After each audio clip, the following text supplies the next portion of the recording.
সাই সচিবুকের মালিকের কথা শুনতে চাও? স্বামী, আমার এই অবস্থা কেন তুমি শুনতে চাও? তুমি সহ্য করতে পারবে? আমি সহ্য করতে পারবো স্বামী। তুমি সহ্য করতে পারবে না, পারবে না। আপনি একটিবার বলুন স্বামী।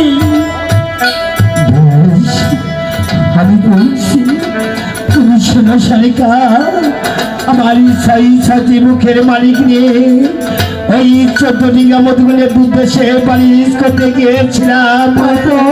ওই কালিদহ সাগরে মাছ মতো গিয়েছি। না, আমি বলতে পারবো না। তুমি কিছুতেই সহ্য করতে পারবে না, সহ্য করতে পারবে না। আপনার দোহাই লাগে স্বামী, আমার কলিজার সাথী সন্তান কোথায় স্বামী? একটিবার বলুন না স্বামী। তুমি সহ্য করতে পারবে? পারবো স্বামী। বেশ, তাহলে শোনো, ওই কালিদহ সাগরে মাছ পচাগন গিয়েছি।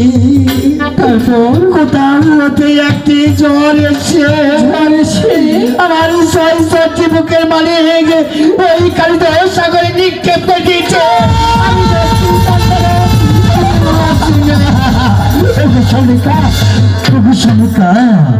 আমি তো বলেছি তুমি যে সন্তানের মা, কিছুতেই তুমি সহ্য করতে পারবে না, সহ্য করতে পারবে না। স্বামী, এই কথা শোনার আগে আমার মৃত্যু দিল না কে?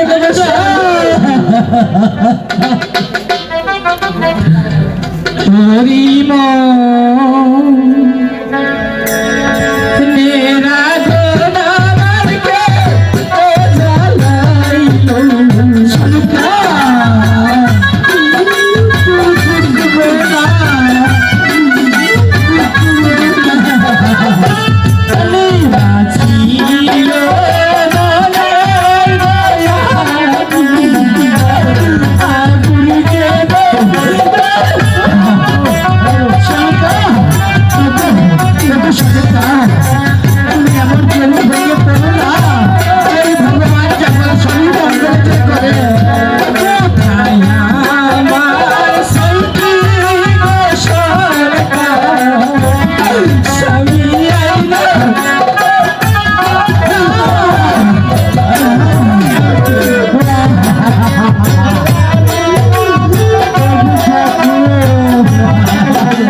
ও